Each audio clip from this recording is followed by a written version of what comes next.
எல்லோரும் சொல்வார்கள் குரங்கிலிருந்து மனிதன் தோன்றினான் என்று. குரங்கிலிருந்து மனிதன் தோன்றியதாக சார்லஸ் டார்வின் சொல்லவில்லை. இன்னும் சொல்லப்போனால் குரங்கு நமக்கு அண்ணன். அப்படிதான் பரிணாமத்திலே சார்லஸ் டார்வின் சொல்கிறார். 13 லட்சம் பூமியை போட்டால் நமக்கு ஒரு சூரியன் கிடைக்கும். நாம் இருக்கக்கூடிய அந்த சூரியன் கிடைக்கும். 1300 1600 பூமியை போட்டு ஒரு பிடி அப்படியே பூந்தியை பிடிச்சி லட்டு மாதிரி பிடிச்சோம் அப்படின்னா ஒரு வியாழன் கிரகம் நமக்கு கிடைக்கும். ஒரு சின்ன பொருள் பூமி மீது மோதினால் பல ஹைட்ரஜன் அணுக்குண்டுகள் போல் வெடித்து சிதறும். அப்படி வெடித்து சிதறி 1000 வருடங்களுக்கு புகைகள் மட்டும்தான் இந்த பூமியில் இருந்தன. 3,80,000 வருஷம் ஆணுச்சு. அப்படி முதல் ஆட்டம் உருவாகிற பொழுது இந்த பிரபஞ்சத்தில் முதல் ஒளி உருவாகியது. நீங்கள் ஒரு நட்சத்திரத்தின் பொருள் அப்படி என்று சொல்வார். உங்களுடைய பல்லில் இருக்கக்கூடிய கால்சியம், உங்கள் இரத்தத்தில் இருக்கக்கூடிய மூலப்பொருட்கள், உங்கள் சதையில் ஒட்டி கொண்டிருக்கின்ற மெக்னீசியம் அத்தனையும் ஒரு நட்சத்திர வெடிப்பில் உருவானது. கருந்துளைக்குள் காலம் என்பதே கிடையாது. பிரபஞ்சத்தில் காலம் என்பதே கிடையாத விஷயத்தில் கடவுள் இருக்கிறார் என்றால் உங்கள் கடவுள் கருந்துளைக்குள் இருக்கிறாரா என்று கேள்வி கேட்கிறார் ஸ்டீஃபன் ஹாக்கிங். ஆல்பர்ட் ஐன்ஸ்டீன் சொல்கிறார், ஒரு அறிவியலாளருக்கு நாடோ மொழியோ இனமோ எதுவுமே கிடையாது. அவர்கள் இந்த உலகத்தின் சொத்து. இப்போதும் இந்த உலகம் குவாண்டம் பிசிக்ஸ், இன்னும் சில இந்த காஸ்மாலஜி, தியரட்டிக்கல் பிசிக்ஸ் என்கிற இந்த உலகம் எப்படி தோன்றியது என்கிற கண்டுபிடிப்புகளுக்கு பெரும் அளவு பணத்தை ஒதுக்காமல் இந்த உலகம் அணு ஆயுதங்களை வாங்கி குவிக்கிற வேலையை செய்து கொண்டே இருக்கிறது, இந்தியா உட்பட.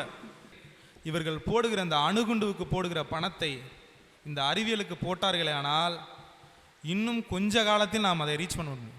கிட்டத்தட்ட மூலதனத்தில் மார்க்ஸ் சொன்னதை பல பொருளாதார சமன்பாடுகளோடு நாம் புரிந்து கொள்வதை ஒரு தாய் மடியாக, ஒரு தாய்க்காம்பில் இருந்து நமக்கு கிடைக்கக்கூடிய அந்த ஒரு உயிர் தரும் அந்த ஊட்டச்சத்தாக அந்த 24 பக்கத்தில் மதிப்புக்குரிய நம்முடைய தந்தை பெரியார் அவர்கள் கொடுத்து விட்டு போய், ஒன்றுமே இல்லையா, செத்து போனால் எல்லாம் போயிடுறியா அப்படின்னு சொல்கிறாங்க. எல்லாம் அதை வந்துட்டு அப்படி போகிற போக்கில் அப்படியே தட்டி விட்டு போயிடுவார். ஐயா, நீ போட்டுற சொத்து வித்து எல்லாம் வந்துட்டு நீ செத்தோன்னே எல்லாத்தையும் அள்ளிட்டு ஓடிடுவான். நீ படித்த படிப்பு உன்னை வச்சு எரிக்கையிலையோ புதைக்கையிலையோ டோட்டலாக காலியாயிரான். நீ செய்த தொண்டு மட்டுமே உன்னை காலங்காலமாக வாழ வைக்கும். நம்ம ஹோமோங்கிற இந்த மனித இனம் கிட்டத்தட்ட ஆய்வில் 8 மனித இனம் இருந்ததாக கண்டுபிடிக்கப்பட்டிருக்கிறது. இதுவரை 8 மனித இனம், நம்மளை போல மனித இனம் 8 மனித இனம் இருந்ததாக கண்டுபிடிக்கப்பட்டிருக்கிறது. அதில் ஓரினம் நாம் ஹோமோ சேப்பியன்ஸ் என்று சொல்லுகிற ஒரு இனம் நாம் தான். கிட்டத்தட்ட நாம் உருவாகி 20 லட்சம் வருஷம் ஆயிடுச்சு. எல்லோரும் சொல்வார்கள் குரங்கிலிருந்து மனிதன் தோன்றினான் என்று. குரங்கிலிருந்து மனிதன் தோன்றியதாக சார்லஸ் டார்வின் சொல்லவில்லை. குரங்குக்கும் மனிதனுக்கும் ஒரு பொது தாய் இருந்தது. அது குரங்கு வடிவில் இருந்தது. இன்னும் சொல்லப்போனால் குரங்கு நமக்கு அண்ணன். அப்படிதான் பரிணாமத்திலே சார்லஸ் டார்வின் சொல்கிறார்.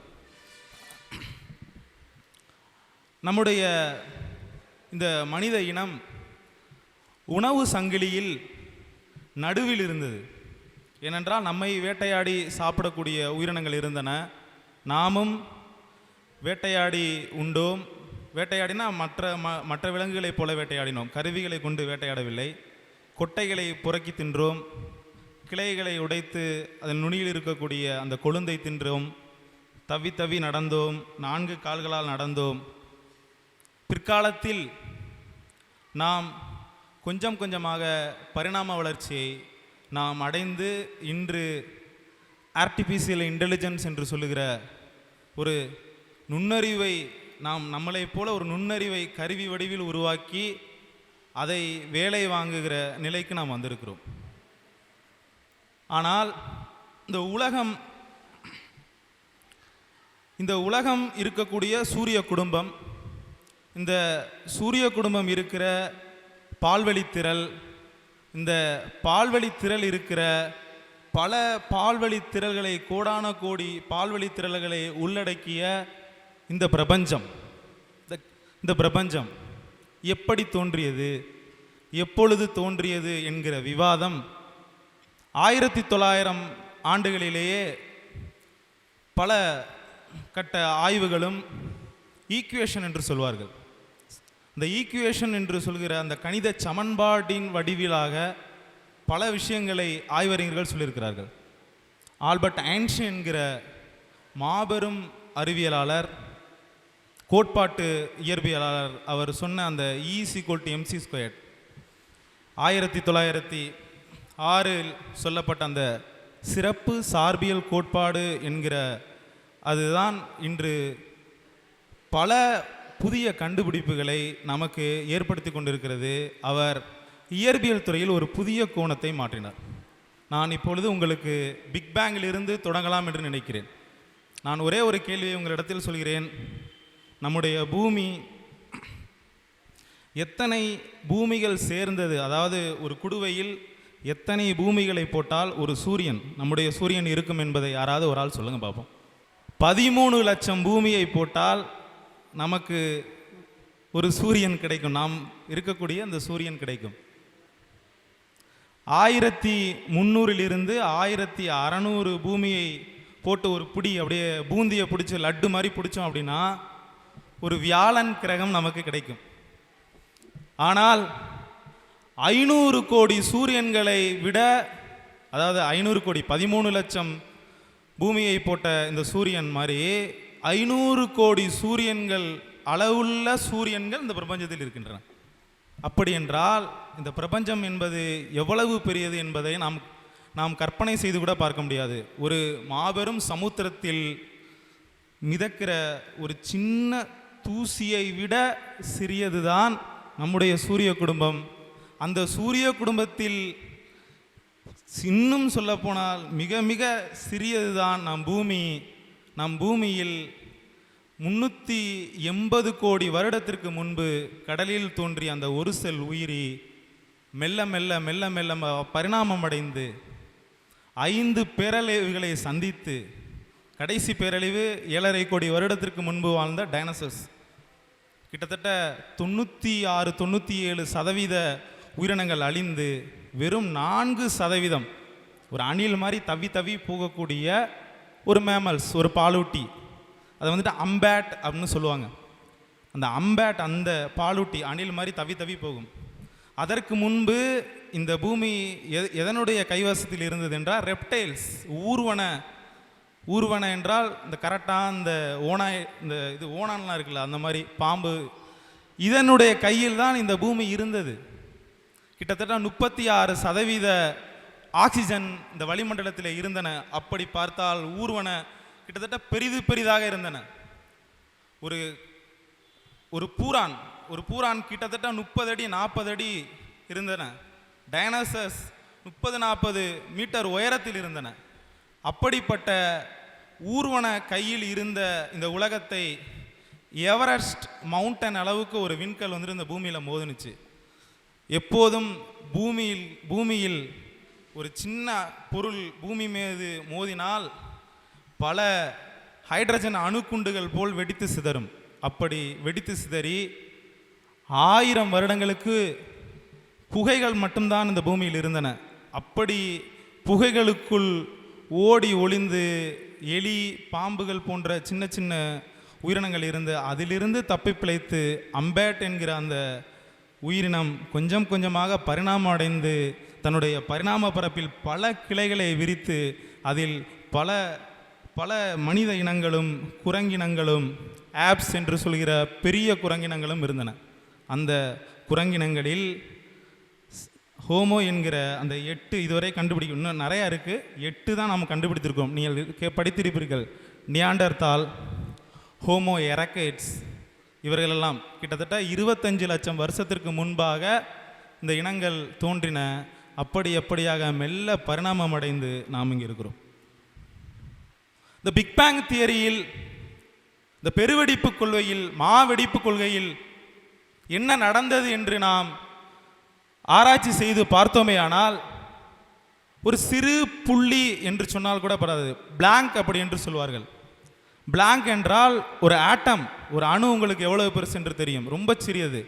இந்த உலகத்தை ஒரு அணு அளவு கற்பனை செய்து பார்த்தால், ஒரு மேஜையின் மீது இருக்கிற ஒரு குண்டூசியின் தலை எவ்வளவு பெருசு இருக்கும்? ஒரு மேஜையின் மீது ஒரு சின்ன குண்டூசியை வைத்து அதனுடைய அந்த தலை எப்படி இருக்கிறதோ அவ்வளவு சிறிய இடத்திலிருந்து ஒரு மாவெடிப்பு ஏற்பட்டது. இந்த மாவெடிப்பு ஏற்பட்டவுடன் நாம் சொல்லக்கூடிய அணுக்களுக்கு தேவையான மூலக்கூறுகள் அப்போது இல்லை. பிளாஸ்மா என்கிற ஒரு ஸ்டேஜ் இருந்தது. பிளாஸ்மா என்றால் இப்போது சூரியனில் இருக்கக்கூடிய ஒரு ஸ்டேஜ். அந்த பிளாஸ்மா என்ற ஸ்டேஜில் பல மூலக்கூறுக்கள் இணையாமல் எலக்ட்ரான், நியூட்ரான் என தனித்தனியாக சுற்றி திரிந்தன. அப்படி சுற்றி திரிந்த பொழுது அதற்கப்புறம் அது இணைந்து ஒரு அணுவாக மாறுகிறது. இது மாறுவதற்கு 3,80,000 வருஷம் ஆணுச்சு. அப்படி முதல் ஆட்டம் உருவாகிற பொழுது இந்த பிரபஞ்சத்தில் முதல் லைட், முதல் ஒளி உருவாகியது. முதல் ஒளி 3,80,000 வருஷத்துக்கு அப்புறம்தான் பிக் பேங்க் அப்புறம் உருவானுச்சு. அதற்கப்புறம் முதலில் உருவான ஹைட்ரஜன் உருவாகுது. அதற்கப்புறம் ஒவ்வொரு தனிமங்களாக உருவாகிறது. அதற்கப்புறம் 400 கோடி வருஷத்துக்கு முன்பாக இப்போது இருக்கக்கூடிய கேலக்சி, நட்சத்திரங்கள், கோள்கள் உருவாகின்றன. இந்த பிக் பேங் நடக்கிற பொழுது இந்த பிரபஞ்சம் என்றால் பல உடுதிரல்கள், கேலக்சி சேர்ந்தது. அதை நாம் எப்படி சொல்லுவோமே ஆனால், உங்களுக்கு ஒரு சின்ன மதிப்பீடு சொல்கிறேன். நாம் பூமி சூரிய குடும்பத்தில் இருக்கிறோம். இந்த சூரிய குடும்பம் மில்கி வே என்கிற பால்வெளி திரளில் இருக்கிறது. ஒரு டிஸ்க் ஷேப்பில் இருக்கும், நீங்கள் பார்த்துருப்பீங்க. நீங்கள் ப்ரொஜெக்டரில் நான் அதை காமிச்சிருப்பேன். ஒரு டிஸ்க் ஸ்டேஜில் இருக்கும், இப்படி இருக்கும். எப்போதும் நாம் வானத்தை அளக்கிற பொழுது 3 விதமாக நாம் அளப்போம். வானத்தை நாம் இடத்தை அளக்கிற போது கிலோமீட்டர் அப்படின்ற அழைக்கிறோம். ஆனால் வானம் பெரிது, பிரபஞ்சம் பெரிது. அதை எப்படி அளப்போம் என்றால், லைட்டோட ஸ்பீடை தான் நம்ம அளப்போம். ஒரு ஒளியுடைய வேகத்தை கொண்டு தான் நாம் இந்த பிரபஞ்சத்தை அளப்போம். ஒளியானது ஒரு வினாடிக்கு 3 லட்சம் கிலோமீட்டர் பயணம் செய்யும். தோராயமாக 3 லட்சம் கிலோமீட்டர் பயணம் செய்யும். இப்படி ஒரு செகண்ட் போட்டோம் அப்படின்னா 3 லட்சம் கிலோமீட்டர் லைட் போயிடும். அப்படியாக அந்த பயணம் செய்கிற ஒளியானது நம்முடைய அந்த அண்ட வெளியில் மிதந்து கொண்டிருக்கிற, சுற்றி கொண்டிருக்கிற அந்த மில்கி வேயில் ஒரு கார்னர்லேருந்து இன்னொரு கார்னருக்கு போக 1 லட்சம் லைட் இயர்ஸ் ஆகும். 1 லட்சம் வருஷம் ஆகும். இந்த கார்னர்லேருந்து இந்த கார்னர், இதுதான் இந்த அரங்கம் தான் நம்முடைய மில்கி வே என்று எடுத்துக்கொண்டோமே. ஆனால் இந்த கார்னரில் இருந்து அந்த கார்னருக்கு நொடிக்கு 3 லட்சம் பயணிக்கிற ஒளியானது போய் சேர்வதற்கு 1 லட்சம் வருடம் ஆகும். இதுதான் நம்மளுடைய கேலக்சியுடைய அளவு. இன்னும் ஒரு படிப்பை இப்போது சமீபத்திலே ஒரு 10 ஆண்டுகள் முன்பு ஒரு கேலக்சியை கண்டுபிடித்தார்கள். இந்த கார்னரிலிருந்து அந்த கார்னருக்கு போக 100 கோடி வருடம் ஆகும். இதுபோல் பல கோடிக்கணக்கான இந்த கேலக்சிகள் இருக்கின்றன. அப்போது இந்த லைட் எவ்வளவு ஸ்பீடு போகிறதோ அதை வந்துட்டு காஸ்மாலிக் இயர்ஸ்ன்னு சொல்லுவாங்க. அது எப்படி என்றால், நம்மளுடைய சூரிய குடும்பம் நம்மளுடைய கேலக்சி மில்கிவேயை சுற்றி கொண்டே இருக்கும். நம்மளுடைய பூமி எப்படி சூரியனை சுற்றுகிறதோ, நம்மளுடைய சூரிய குடும்பம் நம்மளுடைய பூமி, விண்கற்கள் எல்லாத்தையும் சேர்த்து கொண்டு இந்த பால்வெளியில் சுற்றி கொண்டிருக்கும். அது ஒரு தடவை சுற்றி வர்றதுக்கு 25 கோடி வருஷம் ஆகும். அதான் ஒரு காஸ்மிக் இயர் அப்படின்னு சொல்லுவாங்க. இது வரைக்கும் ஒரு 20 தடவை நம்ம சூரியன் தோன்றி இது வரைக்கும் ஒரு 20 தடவை அந்த மில்கிவே வந்துட்டு நம்ம வட்டம் போட்டிருக்கிறோம். அடுத்த தடவை வட்டம் போடையில் நம்ம இருப்போமா என்ன என்பது நமக்கு தெரியாது. ஆக இப்படியாக இந்த ஆட்டம் கொஞ்சம் கொஞ்சமாக தோன்றி மூலப்பொருட்கள் கொஞ்சம் கொஞ்சமாக ஒரு மேட்டர் என்கிற ஒரு பருப்பொருளை அடைகிறது. அந்த பருப்பொருளில் இந்த யுனிவர்ஸில் ஒன்றுமே கிடையாது.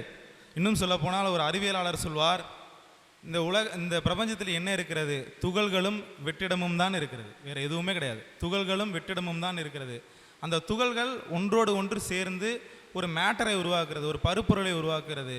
அந்த பருப்பொருளின் தன்மையை உருவாக்குவது அந்த பொருளுடைய வெப்பம். எல்லா பொருளுக்கும் ஒரு ஹீட் இருக்கு. அந்த ஹீட்டு தான் அந்த பொருளோட ரேடியேஷனை கிரியேட் பண்ணுது. நம்ம எல்லாருக்குமே ரேடியேஷனை கிரியேட் பண்ணுவது இன்னும் சொல்ல போனால் இயற்பியலாளர் கார்ல் சாகன் என்கிற ஒரு அறிவியலாளர் எனக்கு ரொம்ப மிகவும் பிடித்த, அவர் யூடியூப்பில் நிறையா வீடியோ போடுவார். அவர் சொல்வார், நீங்கள் ஒரு நட்சத்திரத்தின் பொருள் அப்படி என்று சொல்வார். உங்களுடைய பல்லில் இருக்கக்கூடிய கால்சியம், உங்கள் இரத்தத்தில் இருக்கக்கூடிய மூலப்பொருட்கள், உங்கள் சதையில் ஒட்டி கொண்டிருக்கின்ற மெக்னீசியம் அத்தனையும் ஒரு நட்சத்திர வெடிப்பில் உருவானது. காரல் மார்க்ஸ் சொல்லுவார், பொருளை அழிக்கவே முடியாது, ஒரு பொருளை இல்லாமல் பண்ணவே முடியாது. ஒரு பொருள் இன்னொரு பொருளாக மாறிக்கிட்டே இருக்கும். ஆக நட்சத்திரத்தின் உதிரி பாகங்கள் தான் நாம். இந்த பொருள் சில வெப்பநிலை, சில சுச்சுவேஷன், அதாவது சொல்லக்கூடிய அந்த ஒரு சூழல் வரும் பொழுது அது உயிர் பொருளாக.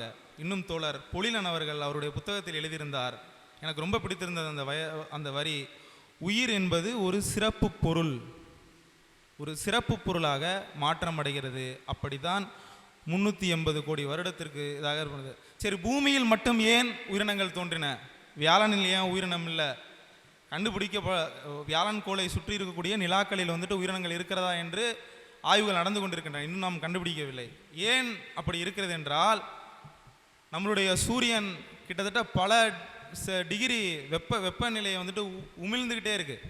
அங்கு நியூக்ளியர் ஃபியூஷன் என்கிற 2 ஹைட்ரஜன் சேர்ந்து ஒரு ஹீலியமாக மாறிக்கொண்டிருக்கிறது. அப்படி சேருகிற பொழுது பயங்கரமான ஹைட்ரஜன் குண்டுகள் வெடித்தால் எப்படி இருக்குமோ அந்த அளவுக்கு அதற்கான கிட்டத்தட்ட ஒரு செகண்டுக்கு 1,00,000 கோடி குண்டுகள் வெடித்தா எவ்வளவுக்கு எனர்ஜி வருமோ அந்த அளவுக்கு எனர்ஜி வந்துட்டு இருக்கு.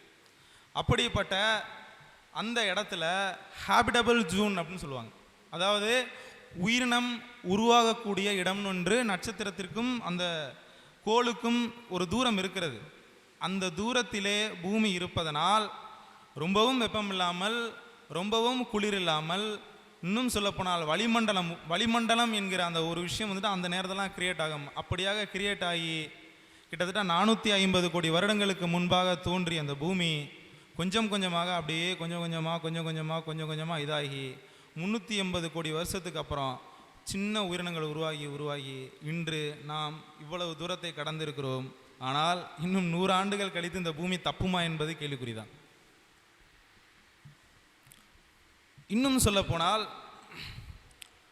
ஆல்பர்ட் ஐன்ஸ்டீன் 1906 சிறப்பு சார்பியல் கோட்பாடு, 1916 ஜெனரல் ரிலேட்டிவிட்டி தியரி என்கிற பொது சார்பியல் கோட்பாடை சொல்லும் பொழுது இதுவரை இருந்த இயற்பியல் உலகம் அப்படியே தலைகீழாக மாறுகிறது.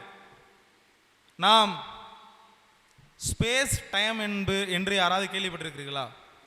இந்த லைட்டு தான் டைம் டிராவல் பண்ணி வந்துட்டு இருக்கு அப்படிங்கிறத அவர் சொன்னார்.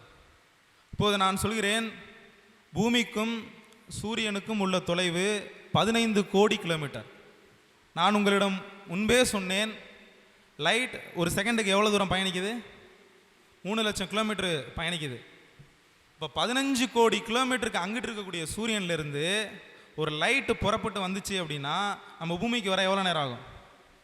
8 நிமிடம் 20 செகண்ட் ஆகும். நாம் பார்க்கக்கூடிய அந்த ஒளிர்கிற அந்த சூரிய பொருள் இப்போது நான் இப்போ சூரியனில் அங்கிட்டு இருக்கு, பின்னாடி இருக்கு, பார்க்கிற அந்த சூரிய பொருள் அந்த காட்சிங்கிறது அந்த ஒளியுடைய வடிவம்.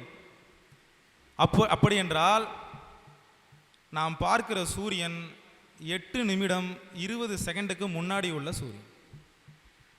உங்களுக்கு புரியும் என்று நினைக்கிறேன். 8 நிமிடம் 20 செகண்டுக்கு முன்னாடி உள்ள சூரியனை தான் நாம் பார்க்கிறோம். இங்கிருந்து நிலவு கிட்டத்தட்ட 4 லட்சம் கிலோமீட்டர், 3,84,400 கிலோமீட்டருக்கு அங்கிட்டு இருக்கு.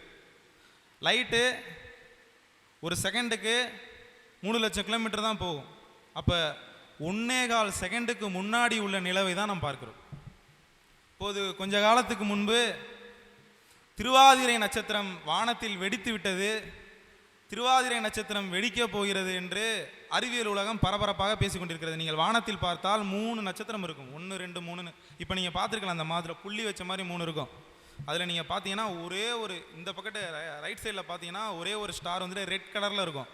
வானத்தில் நீங்கள் எந்த பொருளை சிவப்பு கலரில் பார்த்தாலும் அந்த பொருள், அதாவது நட்சத்திரத்தை நீங்கள் சிவப்பு கலரில் பார்த்தீங்கன்னா அது வந்துட்டு வெடிக்க போகுது அப்படின்னு அர்த்தம், வெடிக்க போகுது அப்படின்னு அர்த்தம். அப்படிப்பட்ட அந்த திருவாதிரை நட்சத்திரம் இந்த பூமியிலிருந்து 600 ஒளியாண்டுகள் தொலைவில் இருக்கிறது. 600 ஒளியாண்டுகள் தொலைவில் இருக்கிறது. திருவாதிரை நட்சத்திரத்திலிருந்து ஒரு வெளிச்சம் புறப்பட்டு பூமிக்கு வரதற்கு 600 வருடம் ஆகும். ஒருவேளை திருவாதிரை நட்சத்திரம் 600 ஆண்டுகளுக்கு முன்பு வெடித்திருந்தால் இப்போது நாம் பார்க்கலாம். இப்போது நாம் பேசிக்கொண்டிருக்கிற இந்த நேரத்திலே திருவாதிரை நட்சத்திரம் வெடித்தது என்றால் 600 வருடத்திற்கு அப்புறம் இந்த மனித இனம் இருந்தால் பார்க்கலாம். இப்படியாக நாம் வானத்தில் பார்க்கிற அத்தனை நட்சத்திரங்களும் தொலைவை பொறுத்து தான் நமக்கு காட்சி மைக்ரோவேவாக காமா கதிர்களாக நம்மிடவே வந்து கொண்டே இருக்கிறது. நாம் வானத்தில் பார்க்கிற அத்தனையும் நடந்து முடிந்த காலம்தான். ஒருவேளை 7.5 கோடி ஒளியாண்டுகளுக்கு தொலைவில் ஒரு கிரகம் இருந்து அந்த கிரகத்தில் நம்மை போன்ற ஒரு இன்டெலிஜென்ஸான ஒரு ஏலியன் இருந்து இதுபோல் ஒரு நவீன தொலைநோக்கியை வைத்து நம் பூமியை பார்த்துச்சுன்னா நம்ம பூமியில் டைனோசர் தான் தெரியும், நம்ம யாருமே தெரிய மாட்டோம். ஸோ இப்படி தான் இந்த அறிவியல் உலகம் சொன்னது. இதை வந்துட்டு இந்த டைம் ட்ராவலை இந்த விஷயத்தை வந்துட்டு சொன்னது, இந்த ஸ்பேஸ் டைம் கான்செப்டை சொன்னது ஆல்பர்ட் ஐன்ஸ்டீன். ஆல்பர்ட் ஐன்ஸ்டீன் இன்னும் சொல்ல போனால் இன்னும் நாம் சொல்லக்கூடிய விஷயங்கள் எல்லாமே பேய் கதைகளாக தெரியும். ஆனால் அறிவியல் உலகம், நான்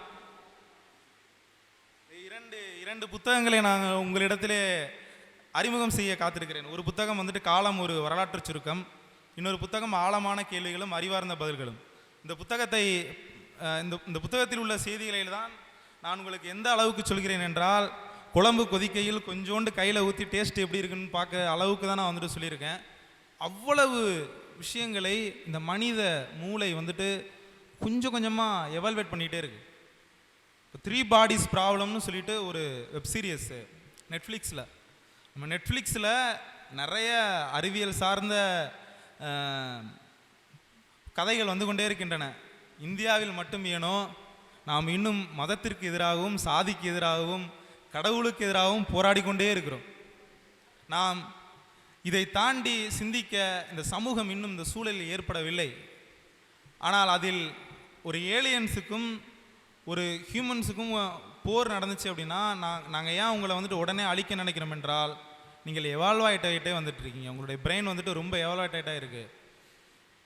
மரியாதைக்குரிய இயற்பியலாளர் ஸ்டீஃபன் ஹாக்கிங் சொல்வார், ஒரு மரபு வழி கடத்தலில் ஒரு பாம்பு வந்துட்டு கடிச்சிச்சுன்னா நாம் செத்து போயிடுவோம்னு ஒரு குரங்கு இன்னொரு குரங்கு குட்டிக்கு கடத்துறதுக்கு பல லட்சம் வருஷம் ஆகும். அதாவது கம்யூனிகேஷன் இல்லாமல் தான் உணர்வா ஒரு பாம்பு கடிச்சா நம்ம செத்துருவோம், அதுகிட்டேருந்து நம்மளை பாதுகாத்துக்கிறதுக்கு நம்ம தப்பிச்சு ஓடணும் அப்படிங்கிறத உணர்றதுக்கு பல கோடி குரங்குகள் செத்துருக்கும்.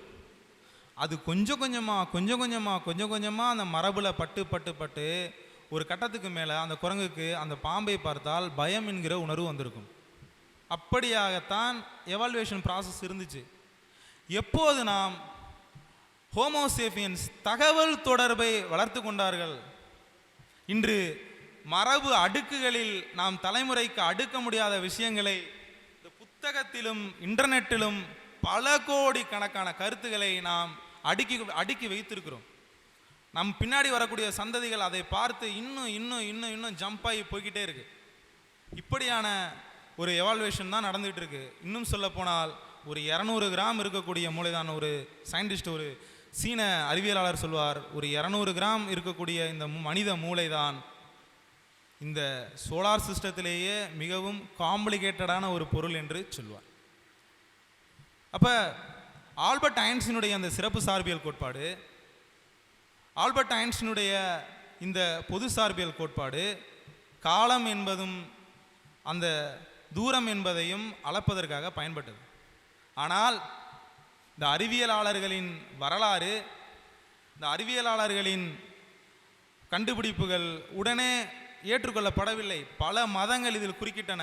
குறிப்பாக ரோமன் கத்தோலிக்க மதம் எந்த அறிவியலாளரும் விட்டு வைக்கவில்லை. வானத்தில் தோன்றுகிற நட்சத்திரங்கள் எல்லாம் வெவ்வேறு தனித்தனி சூரியன்கள் என்று சொன்ன ஒரே காரணத்திற்காக புருனோ என்ற ஒரு அறிவியலாளனை கம்பத்தில் கட்டி வைத்து எரித்து கொன்றது. கலிலியோ தொலைநோக்கியில் ஆய்வு செய்து, கலிலியோ தான் முத தொலைநோக்கியில் வந்துட்டு வானத்தை ஆய்வு செய்கிறார். தொலைநோக்கி எப்போது கண்டுபிடிக்கப்பட்டது, எதற்காக கண்டுபிடிக்கப்பட்டது என்றால் வணிகர்கள் வந்துட்டு கப்பல் வருதான்னு பார்க்கறதுக்காக வந்தது. அந்த லென்ஸ் எல்லாம் கொஞ்சம் நல்லா அரேஞ்ச் பண்ணி முதலாக கலிலியோ கலிலி தான் வானத்தை பார்க்கிறார். வானத்தை பார்த்து வியாழனை ஆய்வு செய்கிறார். வியாழனை சுற்றி இருக்கக்கூடிய நிலவுகளை முதலில் கண்டுபிடித்து அதற்கு பெயர் சூட்டுகிறார். அவர்தான் சொல்கிறார் பூமி தான் சூரியனை சுற்றி வருகிறது என்று. இதை எந்த மதமும் நம்ப மறுத்தது. 9 ஆண்டுகள் இதை சொன்னதற்காக அவரை சாகும் வரை வீட்டு காவலில் வைத்தது. 1984 அதற்கு போப் மன்னிப்பு கேட்டார். நாங்கள் வந்துட்டு தெரியாமல் பண்ணிட்டோம், இந்த கம்யூனிட்டி தெரியாமல் பண்ணிருச்சு அப்படி என்று மன்னிப்பு கேட்டார். 1984 வாட்டிகனில் நடைபெற்ற அந்த காஸ்மாலஜி கான்ஃபரன்ஸ், இந்த பிரபஞ்சம் எப்படி தோன்றியது என்று பல ஆய்வறிஞர்கள் பல உரையாடல்களை அங்கே நடத்தினார்கள். அந்த உரையாடலில் மரியாதைக்குரிய ஸ்டீஃபன் ஹாக்கிங் எனக்கு ரொம்ப பிடிக்கும். ஏனென்றால் அவர் மிகப்பெரிய பகுத்தறிவு சிந்தனையாளர். ஏஎல்எஸ் என்கிற அந்த நோயிலே தன்னுடைய 90% உடல் இருந்தாலும் இந்த கண்ண தசைகளின் வழியாக அவருடைய கருத்தை அந்த கம்ப்யூட்டரிலே அவர் சொல்லிக்கொண்டே இருப்பார். அவர்தான் சொல்வார், எல்லாம் தலை விதிப்படி தான் நடக்கிறது என்றால் சாலையை கடக்கும் முன் இதற்காக வலதுபுறமும் இடதுபுறமும் பார்க்கிறீர்கள் அப்படிம்பார். இந்த பிரபஞ்சம் எங்கும் தேடிவிட்டேன், கடவுள் ஒருவரை காணவில்லை என்று சொன்னவர். அவர் அந்த மாநாட்டிலே, அந்த காஸ்மாலஜி மாநாட்டிலே அவர் ஆற்றிய உரை மிகவும் சிறப்பு வாய்ந்தது. அவர் அந்த புத்தகத்தில் அதை குறிப்பிடுகிறார். அதில் போப் அங்கே இருக்கக்கூடியவர்கள் என்ன சொன்னார்கள் என்றால், பிக் பேங் வரைக்கும் பேசுங்க, பிக் பேங்கிலிருந்து எப்படி எவால்வாட் ஆச்சுன்னு பேசுங்க, பிக் பேங்க்கு முன்னாடி பேசாதீங்க. ஏனென்றால் அது கடவுளுடைய செயல், அது கடவுளை கொச்சைப்படுத்தியது ஆகவிடும் என்று அங்கே இருக்கக்கூடிய போப் சொன்னார். அவர் இந்த புத்தகத்தில் அதற்கு பின்பாக எழுதுகிறார், நான் பேசியதே பிக் பேங்க்கு முன்னாடி தான், நல்ல வேளை அது அவருக்கு புரியவில்லை, இல்லை என்றால் கலிலியோவின் கதிதான் எனக்கும் ஆகியிருக்கும் என்று சொல்கிறார். ஸ்டீஃபன் ஹாக்கிங் கடவுள் தான் இந்த உலகத்தை படைத்தாரா, கடவுள் ஒருவர் இருக்கிறாரா என்று இந்த ஆழமான கேள்விகளும் அறிவார்ந்த பதில்களும் எழுதியிருக்கிறார். கடவுள் என்பவர் யார், கடவுள் எதற்காக இந்த உலகத்தை படைத்திருக்க வேண்டும், கடவுளை யார் படைத்தார்கள் என்கிற கேள்வியை அவர் பல விதங்களில் வைக்கிறார். எல்லாரும் கடவுள்னா என்னன்னு சொல்லுவாங்க, நல்லது கெட்டதை செய்கிறவர், காரண காரிய விளைவு ஏற்படுத்துகிறவர். இப்போ இந்த உலகம் தோன்றுச்சா அதை படைச்சது யார், அதுக்கு ஒரு காரணம் இருக்குது, ஒரு காரணம் இருந்தால் ஒரு காரியம் இருக்கும், இப்படி என்று அடுக்கி கொண்டே போவார்கள். இந்த காரண காரிய விளைவு எப்போது ஏற்பட்டது என்றால் காலம் தொடங்கிய பொழுது ஏற்பட்டது. காலம் எப்போது தொடங்குகிறது, இந்த உலகத்தில் காலம் என்பதே கிடையாது. இந்த பிரபஞ்சத்தில் அந்த காலமும் வெளியும், ஸ்பேஸ் டைம், இது ரெண்டும் அப்படியே வெடித்து அப்படியே எவால்வாட் ஆகி இன்னும் போயிட்டே இருக்குது. பல மில்லியன் இயர்ஸ் நமக்கு முன்னாடி போயிட்டே இருக்குது. நம்ம ட்ராவல் பண்ணி தான் அதை வந்துட்டு பிடிக்கணும். அப்போ பல விஷயம் நம்மளை பின்தொடர்ந்தே வந்துட்டு இருக்கு. அப்போ காலமும் வெளியும் அந்த பிக் பேங்கில் தொடர்ந்து விரிந்து கொண்டே வருகிறது. இன்னும் சொல்லப்போனால் பிக் பேங் தொடங்கிய பொழுது வெப்பநிலை இன்ஃபினிட்டியாக இருந்தது, முடிவிலியாக இருந்தது. கொஞ்சம் கொஞ்சமாக அந்த வெப்பநிலை இந்த யூனிவர்ஸில் குறைஞ்சு நாம் உருவாகக்கூடிய வெப்பநிலை ஏற்படுகிறது. இன்னும் கொஞ்சம் கொஞ்சமாக பல கோடி ஆண்டுகளுக்கு பிறகு இந்த பிரபஞ்சத்தில் வெப்பமே இல்லாமல் போகும். இந்த பிரபஞ்சம் எப்போது முடிவுக்கு வரும் என்று அறிவியலாளர்கள் சொல்கிறார்கள் என்றால் ஹீட் டெத், இந்த உலகத்தில் எப்போது இந்த பிரபஞ்சத்தில் எப்போது வெப்பநிலை இல்லாமல் போகிறதோ அப்போது இந்த பிரபஞ்சம் முடிவுக்கு வரும் என்று சொல்கிறார்கள். நான் இப்போது வந்து விடுகிறேன். இந்த பிக் பேங்க்கு முன்னாடி ஸ்பேஸும் கிடையாது, டைமும் கிடையாது. அப்போ காலம் என்கிற ஒன்று தோன்றியதுக்கு பிறகுதான் காரண காரிய விஷயங்கள் தொடங்கின. பிக் பேங்க் அப்புறம் தான் பல ஆட்டம்ஸ் உருவாகுது, ஆட்டம்ஸுக்கு அப்புறம் கேலக்சிஸ் உருவாகுது, கேலக்சிஸுக்கு அப்புறம் கோள்கள், கோள்களுக்கு அப்புறம் நம்ம உருவாகிறோம். ஸோ காரண காரிய விளைவுக்கு முன்பு படைத்தார் என்றால் காரண காரியக்கு முன்பு கடவுள் என்பவர் இல்லை. காரண காரிய விளைவு காலம் இல்லாத இடம் இன்றும் பிரபஞ்சத்தில் இருக்கிறது என்று ஸ்டீஃபன் ஹாக்கிங் சொல்கிறார். அந்த வாதத்தை முன்வைக்கிறார். அது எந்த இடம் யாருக்காவது தெரியுமா? இப்போது சமீபத்திலே பூமி அளவுக்கு ஒரு டெலஸ்கோப்பை வச்சு நம்மளுடைய மில்கிவேக்கு நடுவில் இருக்கக்கூடிய ஒரு கருந்துளையை ஃபோட்டோ எடுத்தாங்க. பூமி அளவுக்குனா பூமி அளவுக்கு செய்யலை, பூமியில் முக்கியமான இடங்களில் சின்ன சின்ன டெலஸ்கோப்பாக வச்சு அதை மொத்தமாக பார்த்து அதை வந்துட்டு இது பண்ணாங்க. இந்த ஐடியாவை கொடுத்தது ஸ்டீஃபன் ஹாக்கிங். ஏனோ அவர் அந்த கருந்துளையை புகைப்படம் எடுக்கும் பொழுது அவர் உயிரோடு இல்லை. இது நெட்ஃப்ளிக்ஸில் டாக்குமெண்ட்ரியாக அவர் பேசினது, அந்த சயின்டிஸ்டுகள் பேசினது, அந்த பிளாக் ஹோலை கண்டுபிடிச்சது நெட்ஃப்ளிக்ஸில் டாக்குமெண்ட்ரியாக ஆங்கிலத்தில் இருக்குது. கண்டிப்பாக அதை நம்ம பார்க்கலாம். பிளாக் ஹோல் என்கிற ஒன்று நம் சூரியனை விட 10 மடங்கு பெரிய நட்சத்திரங்கள், 10 மடங்கு 500 மடங்கு கோடி மடங்கு இருக்கிற நட்சத்திரங்கள் தன்னுடைய வாழ்நாள் முடிவுக்கு வருகிற பொழுது வெடித்து சிதறும். அது சூப்பர் நோவாவோ ஹைபர் நோவாவோ வெடித்து சிதறும்.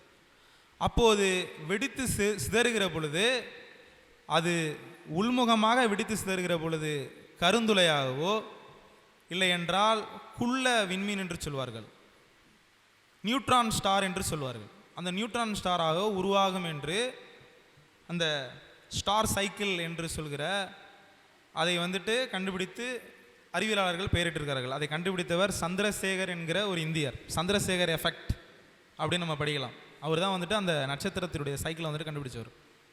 அப்படியாக இருக்கையில் பிளாக் ஹோல் ஆகிற பொழுது முதலில் இந்த ஸ்பேஸ் டைம் எப்படி இருக்கிறது என்பதை நாம் தெரிந்து கொண்டால்தான் பிளாக் ஹோல் என்ன தன்மையில் இருக்கிறது என்பதை புரிந்து கொள்ள முடியும்.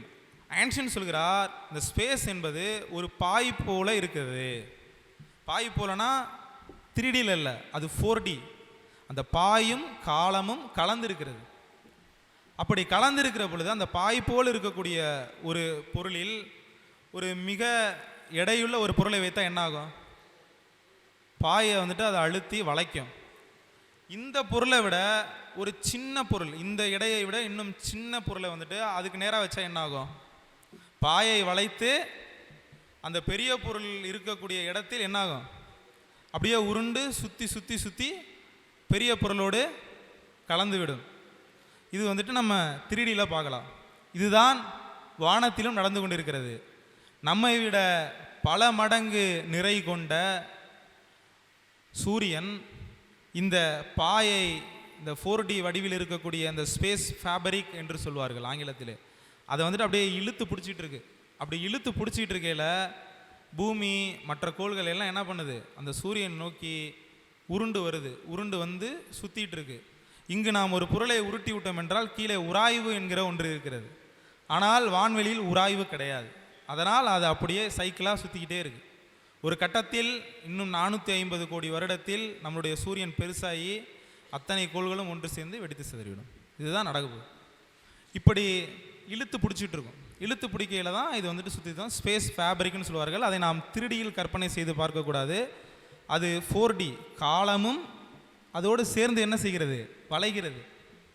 இப்போது வானத்தில் மிதந்து கொண்டிருப்பதாய் நாம் நம்புகிற அத்தனை பொருட்களும் அந்த பாயின் ஆட்டத்தில் தான் உருண்டு கொண்டிருக்கின்றன. எதுவும் தனியாக உருளவில்லை, தனியான ஆற்றலில் அவை சுழலவில்லை. சூரியன் அதனுடைய சக்தியை கொண்டு இந்த கேலக்சியை சுத்தவில்லை. பூமி அதனுடைய சக்தியை கொண்டு இந்த சூரியனை சுத்தவில்லை. அந்த பாய் இடைக்கு தகுந்த புல் அலை போல் அல்லாடி கொண்டிருக்கிறது. அதனால் இந்த பொருட்கள் எல்லாம் அசைவு பெற்றே இருக்கிறது. இப்படி தான் அந்த ஸ்பேஸ் ஃபேப்ரிக்கை நான் எவ்வளவுக்கு நான் வந்துட்டு எளிமைப்படுத்தி சொல்ல முடியுமோ அவ்வளவுக்கு சொல்கிறேன். அப்படி தான் நடந்து கொண்டிருக்கிறது. எந்த பொருளும் தானாக ஓடவில்லை. இது என்னை விட அதிகமாக இருக்கக்கூடியவரும் என்னை விட கம்மியாக இருக்கக்கூடியவரும் இந்த இதுக்குள்ளே ஸ்பேஸ் வியாபாரி இருக்குது, நம்ம அழுத்தி பிடித்து கொண்டு இருக்கிறோம். அவருக்கும் காலம் வேறு, நமக்கும் காலம் வேறு. அது ரொம்ப ரொம்ப ரொம்ப ரொம்ப கம்மியாக இருக்கிறனால அதை நம்மளால் ஃபீல் பண்ண முடியல. ஒருவேளை நான் இரட்டையர், இயல்பாகவே இரட்டையர். நான் ஒரு ஸ்பேஸுக்கு போய் ஒரு ராக்கெட்டில் ஏறி லைட்டோட ஸ்பீடுக்கு, அதாவது மணிக்கு 3 லட்சம் கிலோமீட்டர் இன்னும் நம்ம அடையலை. இப்போ வந்துட்டு நம்ம ஒரு செகண்டுக்கு 6000 கிலோமீட்டர் அளவுக்கு சூரியனை தொட்ட பார்க்கர் வந்துட்டு போயிருக்கு. மணிக்கு 1,50,000 கிலோமீட்டர் என்னமோ போயிருக்கு. அந்த அளவுக்கு 3 லட்சம் கிலோமீட்டர் வேகத்தில் செல்லக்கூடிய ஒரு ராக்கெட்டில் ஏறி நான் ஒரு இடம் போயிட்டு மறுபடியும் பூமிக்கு வந்து பார்த்தேமே ஆனால் என்னை விட 3-4 வயதுகள் என்னோட கூட பிறந்த தம்பிக்கு ஆயிருக்கு. ஏன் அப்படின்னா, பூமி எந்த அளவுக்கு ஃபேப்ரிக்கை வளைக்குதோ, அந்த காலம் என்கிற அந்த பாயை, காலம் என்கிற அந்த இடத்தை வளைக்கிறதோ, அந்த அளவுக்கு காலம் அங்கங்கு மாறுபடும். இதைத்தான் டைம் டைல்யூஷன் என்று தன்னுடைய ஜெனரல் ரிலேட்டிவிட்டி தேரியிலே சொல்லியிருக்கிறார். இது உண்மை. இன்று நாம் பல கடிகாரங்களை, பல விஷயங்களை வைத்து ஆய்வு செய்திருக்கிறோம். ஆங்கிலத்திலே மிகவும் புரட்சிகரமான, அறிவியல் புரட்சிகரமான ஒரு படம் ஒன்று வந்திருந்தது. இயற்பியல் உலகில் பிரளயத்தை ஏற்படுத்தக்கூடிய ஒரு படம் வந்திருந்தது, இன்டர்ஸ்டெல்லார் அப்படிங்கிற ஒரு படம். அது வந்துட்டு கிட்டத்தட்ட பல விஷயங்களை வந்துட்டு அதில் பேசியிருப்பாங்க. அதில் அப்பா வந்துட்டு வெவ்வேறு கோளுக்கு வந்துட்டு போயிட்டு திரும்பி பொண்ணை வந்து பார்க்கையில் அப்பாவுக்கு 40 வயசு இருக்கும், பொண்ணுக்கு 80 வயசு இருக்கும். இது ஏதோ கற்பனைக்கு இல்லை தோழர்களே. நாம் இன்னும் காலம் என்கிற அந்த வெளியை கடக்காமல் இருக்கிறோம். ஒருவேளை எதிர்காலத்தில் நாம் அந்த காலம் என்கிற அந்த வெளியை கடக்கிற பொழுது இங்கு நேரம் என்பதே மாற்றி அமைக்கப்படும். நான் எதற்காக இதை சொல்ல வந்தேன் என்றால், இப்படியாக வெடித்து சிதறுகிற, சூரியனை விட 10 மடங்கு வெடித்து சிதறுகிற அந்த நட்சத்திரமானது கருந்துளையாக மாறுகிறது. கருந்துளை இந்த ஃபேப்ரிக்கை இந்த பிரபஞ்சத்திலே இல்லாத அளவுக்கு இழுத்து பிடிக்கும். ஒரு நட்சத்திரம் இழுத்து பிடிக்காத அளவுக்கு அது ஒரு செயின் ரியாக்ஷன். அப்படியே செயின் ரியாக்ஷன், பாம் எப்படி வெடிக்குதோ அது மாதிரி அப்படியே வந்துட்டு இந்த ஃபேப்ரிக்கை வந்துட்டு பயங்கரமாக இழுத்து பிடிச்சிரும். 6 படுகை வழியாக எப்படி ஒளி தண்ணி வந்துட்டு வருதோ அதே மாதிரி தான் ஒளி வந்துட்டு அந்த ஃபேப்ரிக்கில் அப்படியே வருது. அப்படி தான் வந்துட்டு இருக்கு. இந்த ஒளி வந்துட்டு அப்படியே பெண்டாகி அந்த பூமி இப்போ இழுத்து பிடிச்சிட்டு இருக்குன்னா அப்படியே பூமிக்கிட்ட பெண்டாகி இப்படி போய் இப்படி போயிடும். இதை தான் கிராவிடேஷனல் லென்சிங் என்று சொல்லுவார்கள். நிறைய விஷயங்கள் இருக்குது. ஒவ்வொன்றும் பல வகுப்புகளை நாம் கடந்தால்தான் அதை புரிந்து கொள்ள முடியும். நான் மேலோட்டமாக எல்லாத்தையும் தொட்டு விட்டு செல்கிறேன். அப்படியாக அந்த கருந்துளையிலே வருகிற ஒளியானது அந்த கருந்துளைக்குள் செல்கிற பொழுது திரும்பி வெளியில் வரவே வராது. கருந்துளைக்குள் செல்கிற எந்த விஷயமும் வெளியில் வரவே வராது. ஏனென்றால் அது போகும் போயிட்டே இருக்கும். உள்ளே என்ன நடக்குதுன்னு தெரியாது. அதில் ஹாக்கிங் ரேடியேஷன் மட்டும் சில அது வேறு மாதிரியான ஒரு விஷயம், அது அவர் சொல்கிறார். இப்படியாக அந்த இடத்திலே போய் வெளியே வரவில்லை என்றால், நான் இப்போதுதான் உங்களிடம் சொன்னேன், காலம் என்பது பாய் போல் விரிந்து கிடக்கிறது. அந்த பாயை நீங்கள் இழுத்து பிடிக்கும் பொழுது, கருந்துளையானது இழுத்து பிடிக்கும் பொழுது காலநிலையில் மாற்றம் ஏற்படுமா ஏற்படாதா? காலத்தில் மாற்றம் ஏற்படும். ஸ்டீஃபன் ஹாக்கிங் சொல்வார், பூமியிலிருந்து ஒரு கடிகாரத்தை எடுத்துக்கொண்டு நாம் கருந்துளையை நோக்கி செல்கிறோமே ஆனால், ஏன்னா ஒரு தியரட்டிக்கல் ஃபிசிக்ஸ்ட்டு, போக போக கருந்துளையை கிட்ட நெருங்க என்ன ஆகும் அப்படின்னா, கடிகாரம் ஸ்லோவாக சுற்றும். அதாவது காலம் மெதுவாக இருக்கும். காலம் மெதுவாக இருக்கும் என்றால் எல்லாரும் அப்படியே ஸ்லோ மோஷனில் நடப்பாங்கல்ல. நம்ம எப்படி ஃபீல் பண்ணுறோமோ அப்படி தான் ஃபீல் பண்ணுவோம். ஒருவேளை பூமியில் வந்துட்டு ஒரு மணி நேரம் ஃபீல் பண்ணியிருந்தோம் அப்படின்னா, வேறு ஒரு கிரகத்தில் அந்த 1 மணி நேரங்கிறது ஒரு 10 வருஷம் ஆயிருக்கும். இப்படியாக தான் வந்துட்டு நம்ம அதை புரிந்து கொள்ள வேண்டும். கொஞ்சம் கொஞ்சமாக அந்த கடிகாரம் தான் சுழலுவதை குறைத்து கொண்டே வரும். கருந்துளைக்குள் அந்த கடிகாரம் போகுமே ஆனால் அந்த இடத்தில் அந்த கடிகாரம் அப்படியே நின்றுவிடும். ஏனென்றால் கருந்துளைக்குள் காலம் என்பதே கிடையாது. பிரபஞ்சத்தில் காலம் என்பதே கிடையாத விஷயத்தில் கடவுள் இருக்கிறார் என்றால் உங்கள் கடவுள் கருந்துளைக்குள் இருக்கிறாரா என்று கேள்வி கேட்கிறார் ஸ்டீஃபன் ஹாக்கிங். கருந்துளைக்குள் என்ன இருக்கிறது என்கிற தலைப்பில் அவர் எழுதியிருக்கிறார். இப்படியாக பல அறிவியலாளர்களை பலி கொடுத்து, பல மதங்கள் அறிவியலாளர்களை கூறுகூறாக்கி, கொஞ்சம் கொஞ்சமாக இந்த அறிவியல் வளர்ச்சி 20ஆம் நூற்றாண்டுக்கு பிறகு மாபெரும் உச்சத்தை அடைகிறது.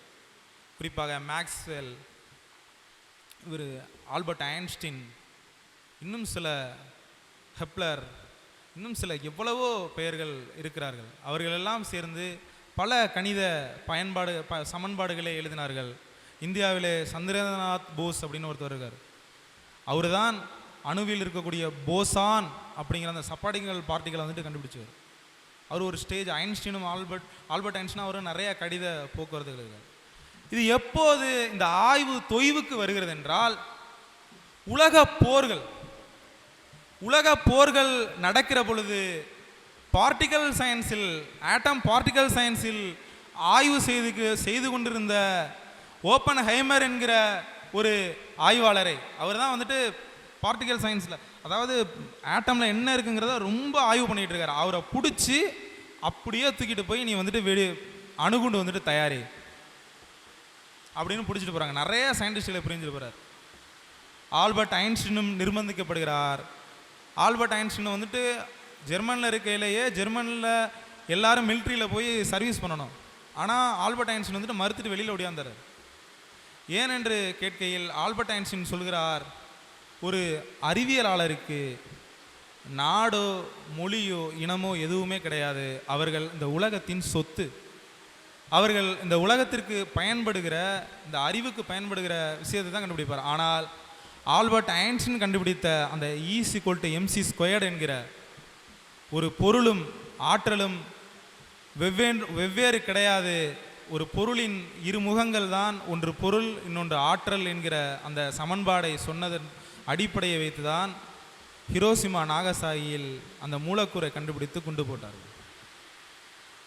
இப்போது ஒரு அதிர்ச்சிகரமான தகவலை நான் உங்களிடத்திலே பகிர்ந்து கொள்ள இருக்கிறேன்.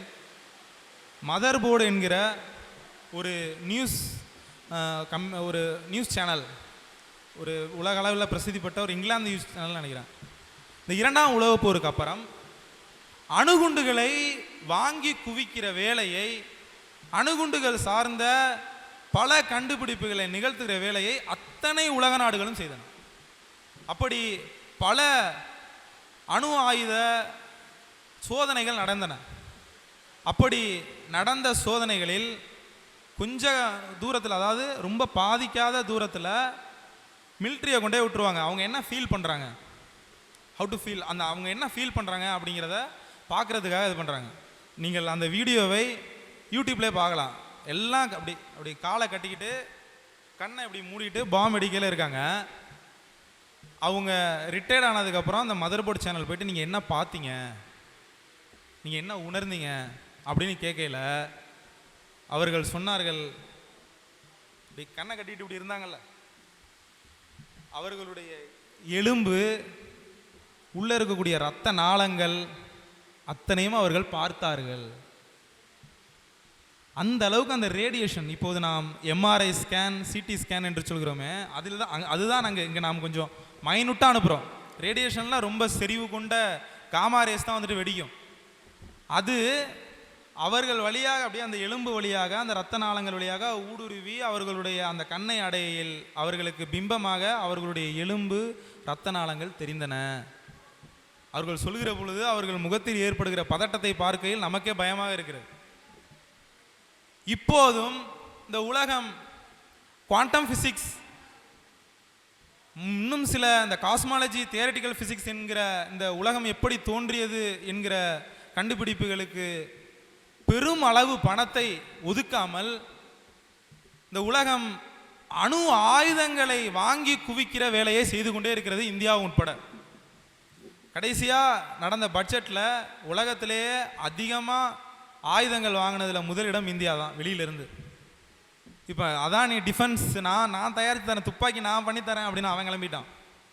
உலகம் அவ்வளவு கோடி பணத்தை அணு ஆயுதங்களில் போட்டுக்கொண்டே இருக்கிறது. ரஷ்யாட்ட பார்த்தா அவ்வளோ அணுகுண்டு இருக்குங்கிறான், சீனாட்ட பார்த்தா அவ்வளோ கிட்டத்தட்ட இவங்க வச்சிருக்கக்கூடிய அணுகுண்டை வச்சு நம்மளுடைய சோலார் சிஸ்டத்தை ரீமாடிஃபை பண்ணிடலாம். ஒரு அணுகுண்டு வெடிக்கையில் ஒரு சூரியனில் அந்த அடியில் என்ன வெப்பநிலை உருவாகுமோ அந்த அளவுக்கு வெப்பநிலை உருவாகும். அந்த அளவை தாண்டி கூட சைனாக்காரன் வந்துட்டு செயற்கை சூரியன் என்று நீங்கள் ஒரு கொஞ்ச காலத்துக்கு முன்னாடி படிச்சிருப்பீங்க, அதை விட 10 மடங்கு, சூரியனை விட 10 மடங்கு வெப்பம் உள்ள ஒரு இதை வந்துட்டு ஒரு செகண்டோட கம்மியாக பண்ணி காமிச்சிட்டான். அதுக்கு காரணம் நியூக்ளியர் ஃபியூஷன் சொல்லுவாங்க, அணுக்கரு இணைதல். சூரியனில் என்ன நடந்துட்டு இருக்குன்னா அணுக்கரு இணைதல். பாம்பில் அணுக்கரு வெடிக்க வைக்கிறது, உடைக்கிறது, அதை உடைக்கிறது. அது ஒரு செயின் ரியாக்ஷன். இந்த உலகத்தில் எல்லாமே செயின் ரியாக்ஷனாக தான் நடந்துட்டு இருக்கு. இப்படியாக ஒரு பக்கம் இந்த முதலாளித்துவ அரசு, முதலாளித்துவம் ஆளுகிற இந்த பாசிச இந்த பயங்கரவாத கூட்டம் ஒரு பக்கம் அணு ஆயுதங்களை அடுக்கி கொண்டே இருக்குது. குவாண்டம் ஃபிசிக்ஸு, இந்த cosmology, theoretical physics, medical science, இதுக்கெல்லாம் வந்துட்டு போடுற பணத்தை பூரா அதில் நீங்கள் சாதாரணம் இல்லை. ஒரு அணுகுண்டு வந்துட்டு ஒரு ஒரு ஒரு ஒரு கிராம் உற்பத்தி பண்ணுறதுக்கு பல மில்லியன் கோடி செலவாகும். அந்த அளவுக்கு வந்துட்டு நம்ம பண்ணால் தான் அதை வந்துட்டு பண்ண முடியும். நானும் என்னுடைய நண்பர் ரகுவரன் ஒரு பையன் இருக்காப்புல, அவர் வந்துட்டு இந்த மாதிரி பேசிகிட்டு இருக்கையில் ஒரு சின்னதாக அதை நான் கொஞ்சம் கொஞ்சமாக சொல்லி முடித்து விடலாம் என்று நினைக்கிறேன். ஏனென்றால் இது ஒரு அறிவியல் புனைவாக இருக்கும். நம்முடைய சூரிய குடும்பத்திலிருந்து பக்கத்து சூரிய குடும்பத்தில் பக்கத்தில் ஒரு நட்சத்திரம் இருக்குன்னா அதுக்கு பேர் வந்துட்டு ஆல்ஃபா செஞ்சுரி அப்படிங்கிற பேர். அது எவ்வளோ தூரத்தில் இருக்குது அப்படின்னா ஒரு 4 ஒளியாண்டுகள் தொலைவில் இருக்குது. லைட் வந்துட்டு புறப்பட்டுச்சுன்னா ஒரு 4 வருஷத்தில் அங்கே போயிடும். டெலஸ்கோப் வச்சு பார்த்தோம்னா 4 வருஷத்துக்கு முன்னாடி உள்ளது என்ன அப்படிங்கிறத பார்த்துடலாம். இன்றைக்கி இருக்கக்கூடிய ஒரு கிராஃப்டை எடுத்துக்கொண்டு இன்றைக்கி நம்ம அந்த பார்க்கர் போன்ற வேகமாக செல்லக்கூடிய ராக்கெட்டை எடுத்துக்கிட்டு போனோம் அப்படின்னா அந்த நட்சத்திரத்தை நாம் அடைவதற்கு 70,000 வருஷம் ஆகும். அந்த ஆல்பா செஞ்சுரி நட்சத்திரத்திலே ஆல்பா செஞ்சுரி பி அப்படின்னு ஒரு கிரகம் இருக்குது. அந்த கிரகம் நம்ம பூமியை ஒத்து இருக்கிறதாக ஆய்வாளர்கள் சொல்கிறார்கள். ஒருவேளை நம்ம வந்துட்டு கொஞ்சம் டைம் டைலேஷன் இருக்கும், நம்மளை விட 1.5 நிமிஷமோ என்னமோ கொஞ்சம் முன்ன பின்ன இருக்கும், ஆனால் அங்கே வந்துட்டு மனிதர்கள் வாழலாம் அப்படின்னு சொல்கிறாங்க. ஒருவேளை நம்ம வந்துட்டு அங்கே கிளம்பி போனோம் அப்படின்னா 70,000 வருஷம் ஆகும். ஆனால் நான் இந்த மேடையிலே இந்த அறிவியல் சார்ந்த இந்த மேடையிலே நான் அடித்து சொல்கிறேன், இவர்கள் போடுகிற இந்த அணுகுண்டுவுக்கு போடுகிற பணத்தை இந்த அறிவியலுக்கு போட்டார்களே ஆனால் இன்னும் கொஞ்ச காலத்தில் நாம் அதை ரீச் பண்ண முடியும். அந்த அளவுக்கு நம்மக்கிட்ட வந்துட்டு குவாண்டம் ஃபிசிக்ஸில் ஈக்குவேஷனை போட்டு ஏதாவது பண்ணி இப்போ பல அறிவியலுக்கு நம்ம வந்துட்டு பணத்தை போட்டோம்னா ஒரு மூளை சிந்திப்பதே உழவு என்றால் பல மூளைகளை இதை நோக்கி சிந்தித்தால் என்ன நடக்கும்? நாம் அதை அடைந்து விட முடியும். யூடியூப்லேயே ஆல்ஃபா செஞ்சுரி பி ட்ராவல்னு சொல்லிட்டு 100 வருஷத்தில் ஒரு மனுஷன் போனால் எப்படி இருக்கும்னு சொல்லிட்டு போட்டிருப்பாங்க. அதெல்லாம் இளைஞர்கள் நீங்கள் பார்க்கணும். ஏன்னா இதெல்லாம் நம்ம பார்த்தா தான் அறிவியல் நம்ம என்ன சொல்கிற, டே நீ அங்கே இருக்க வேண்டியவன்டா, நீ எங்கடா இருக்க அப்படிங்கிற மாதிரி தோணும். இதெல்லாம் படிக்கையில் நினைத்து பாருங்கள், உணவு சங்கிலியிலே நடுவில் இருந்த இந்த மனித உயிர் இன்று எவ்வளோ பெரிய உயிரினமாக இருந்தாலும் சரி அசால்ட்டு பண்ணிட்டு வந்துடுறான். எவ்வளோ பெரிய மழையாக இருந்தாலும் சரி ஒட்டச்சி செதற வச்சிடறான்.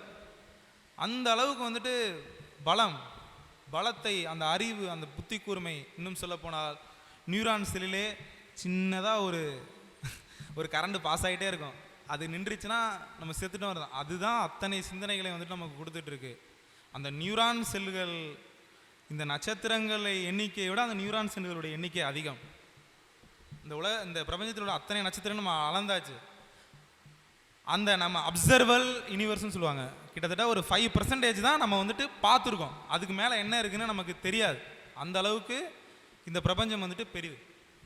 இப்படியாக மதங்கள், சாதி, வர்ண, இந்த பாசிச மனப்பான்மை இதோடு கைகோர்த்து கொண்டு லாப வெறி கொண்ட வர்க்க அடிப்படையில் பிரித்தாளுகிற அத்தனையும் விற்கிற இந்த முதலாளித்துவம் சேர்ந்து கொண்டு அவன் வந்துட்டு எதை வேணாலும் கண்டுபிடிக்கலாம். ஆனால் அது மக்களுக்கான பயன் கிடையாது, நமக்கான பயன் கிடையாது. அதை வந்துட்டு வேறு வகையில் வந்துட்டு பண்ணிகிட்டு இருக்கான். இன்று சந்திரயான் 3 நம்ம அனுப்பி 1969 மனிதன் வந்துட்டு முதல்ல நிலவில் இறங்கினா. அதுக்கப்புறம் கிட்டத்தட்ட 8-9 தடவை நிலவில் மனுஷன் இறங்கி போய் ஆராய்ச்சி பண்ணிட்டான். அதுக்கப்புறம் நிலவு பக்கத்து யாருமே வந்துட்டு தலையை வச்சு படுக்கலை. அப்போ அமெரிக்காக்காரன் என்ன சொன்னான் அப்படின்னா, முத நிலவில் சக்ஸஸாக லேண்ட் பண்ணது வந்துட்டு ரஷ்யா தான். ரஷ்யா வந்துட்டு ஆமையை வந்து அனுப்பி நிலவை வந்துட்டு ஆர்பிட் பண்ணி அதே ஆமையை உயிரோட பூமிக்கு கொண்டு வந்துட்டான். அடுத்து ஒரு மனுஷனை ஸ்பேஸுக்கு அனுப்பி மறுபடியும் திருப்பி கொண்டு வந்துட்டான். ஸோ இதெல்லாம் ஒரு போட்டி, அமெரிக்காவுக்கும் ரஷ்யாவுக்கும் உள்ள போட்டியில் அமெரிக்காக்காரன் உண்மையாகவே மனிதனை இறக்கிட்டான். இறக்கி வந்ததுக்கப்புறம் நிலவில் ஒன்றுமே இல்லை அப்படின்னு தெரிஞ்சதுக்கப்புறம் அவன் என்ன சொன்னான் அப்படின்னா, நிலவில் கண்டுபிடிக்கக்கூடிய தகவல்கள் அத்தனையும் ஒரு நாட்டுக்கோ இனத்துக்கோ கிடையாது, அது ஒட்டுமொத்த மானிடத்திற்கான விஷயம். நிலவில் யார் ஆராய்ச்சி பண்ணாலும் யார் எதை கொண்டு வந்தாலும் அந்த நாடுகளுக்குள்ளே பிரிச்சுக்கணும் அப்படின்னு சொன்னாங்க. கிட்டத்தட்ட 100 கிலோவுக்கு மேலே கொண்டு வந்தாங்க. அதை வந்துட்டு ஒவ்வொரு நாடுகளுக்கும் வந்துட்டு பிரித்து கொடுத்தாங்க. இப்போ மதிப்புக்குரிய மயில்சாமி அண்ணாதுரை அவர்கள் நிலவை இப்படி சுத்தாமல் இப்படி சுற்றினார். அப்போ துருவத்தில் வந்துட்டு ஒரு இதை அடித்து தண்ணி இருக்குது அப்படிங்கிறத கன்ஃபார்ம் பண்ணாங்க. கன்ஃபார்ம் பண்ணதுக்கப்புறம் நம்ம 2 அனுப்பினோம், அது லேண்ட் ஆணுச்சு. ஆனால் வெளியில் வரல, ஃபெயிலியர் ஆயிடுச்சு. இப்போ நம்ம லேண்ட் பண்ணிட்டாங்க. பண்ணி அங்கே என்னையா இருக்குது அப்படின்னு கணக்கு பண்ணி பார்த்தா ஹீலியம் 3 என்கிற ஒரு ஐசோடோப் இருக்குது. ரேரியம் அப்படிங்கிற தனிமங்கள் டன் கணக்கில் லட்சக்கணக்கில் கொட்டி கிடக்கு. இந்த ஹீலியம் 3 வச்சு என்ன பண்ணலாம் அப்படின்னா, அந்த ஐசோடோப்பை பூமிக்கு கொண்டு வந்துட்டோம் அப்படின்னா கிட்டத்தட்ட ஒரு டன்னை வச்சு ஒரு வருஷத்துக்கு இந்தியா ஃபுல்லாக மின்சாரத்தை கொடுத்துடலாம். எதுவுமே பண்ண வேண்டியதில்லை. நியூக்ளியர் ஃபியூஷனில், சூரியனில் நடக்கிற அதே நியூக்ளியர் ஃபியூஷனில் மின்சாரத்தை உருவாக்கி நம்ம இந்த இந்தியா ஃபுல்லாக ஒரு வருஷத்துக்கு எவ்வளோ மின் தேவையோ ஒரு டன்னில் கொடுத்துடலாம். அங்கே வந்துட்டு டன் கணக்கில் வந்துட்டு இந்த ஹீலியம் 3ங்கிற ஐசோடோப் வந்துட்டு கிடக்கு. ஏன்னா பல விண்கற்கள் மோதி அந்த சூழலாம் அங்கே உருவாக்கிருக்கு. அப்புறம் ஒவ்வொரு நாடுகளும் வந்துட்டு இதெல்லாம் கண்டுபிடிச்சதுக்கப்புறம் ஒவ்வொரு நாடுகளும் அங்கிட்டு நிலவு பக்கத்து தலை வச்சு படுக்காதவன் எல்லாம் என்ன பண்ணிட்டான்னா நிலவு பக்கத்து வந்துட்டு படுக்க ஆரம்பிச்சிட்டான். இப்போ அமெரிக்காக்காரன் என்ன பேசிகிட்டு இருக்கான்னா, யாரெல்லாம் நிலவில் தரையிறங்குகிறார்களோ அவர்களுக்கு மட்டும்தான் நிலவு சொந்தம் அப்படின்னு ஒரு தீர்மானத்தை போடணும், உலகளாவிய ஒரு தீர்மானத்தை போடணும்னு இப்போ அதற்கு இது பண்ணிகிட்டு இருக்கான். நிறையா கார்ப்பரேட் கம்பெனிகள் வந்துட்டு அந்த ஹீலியம் 3 எப்படா கொண்டு வர்றது, அதற்கான பிளான் அப்படி இப்படின்னு போயிட்டுருக்கு. சரி, நம்ம எதற்காக அறிவியல் படிக்க வேண்டும்? ஏனென்றால் பெரியார் ஒரு சயின்டிஸ்ட்டுங்க. பெரியார் ஒரு சயின்டிஸ்ட், அவர் ஒரு சோசியல் சயின்டிஸ்ட். இன்னும் சொல்ல போனால் தமிழ்நாட்டிலே, ஏன் இந்தியாவிலே, ஏன் ஆசியாவிலேயே பகுத்தறிவுவாதிகள், எனக்கு அது கோடிங் ரொம்ப பிடிச்சி. எனக்கு தெரிந்து பெரியார் எழுதின புத்தகத்திலேயே இனி வரும் உலகம் எனக்கு ரொம்ப பிடிச்ச புத்தகம். பெரியாருடைய ஒரு மென்மையான, இன்னும் சொல்ல போனால் ஒரு தாய்மை ததும்பிய, இந்த உலகத்திலே இருக்கக்கூடிய படுகிற அத்தனை மனிதர்களுக்கும் எல்லாம் கிடைக்க வேண்டும் என்கிற இந்த அலாதி பிரியத்தை, அலாதி பேரன்பை அந்த ஒற்றை புத்தகத்தில் 24 பக்கத்தில் அந்த கிழவன் பதிவு செய்துவிட்டு போயிருக்கிறார். அவர் சொல்கிறாரு, காலையில் நான் அதை அப்படியே லைட்டாக பார்த்துட்டு இருந்தேன், எனக்கு அப்படியே புல்லரிச்சு போச்சு. நம்ம கண்ணு, காது, மூக்கு, வாய், கை, கால் இதுக்கு வலிச்சா எப்படி துடிக்கிறோமோ அதுபோல் உலகத்தில் யாருக்காவது ஒரு ஆளுக்கு வலிச்சா அப்படி துடிக்கணும் அப்படின்னு சொல்கிறார். இது கை தரலாமே.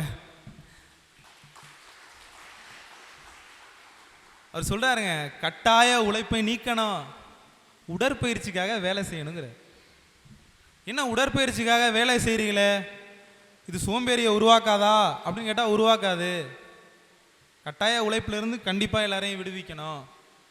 ஒழுக்கம் கெட்டுறாது. எல்லாருக்கும் எல்லாம் கிடைச்சா அங்கே ஒழுக்கம் எது, நல்லது எது, கெட்டது எது, எவன் திருடுவான், யார் விபச்சாரம் பண்ணுவா அப்படின்னு கேட்குறாரு.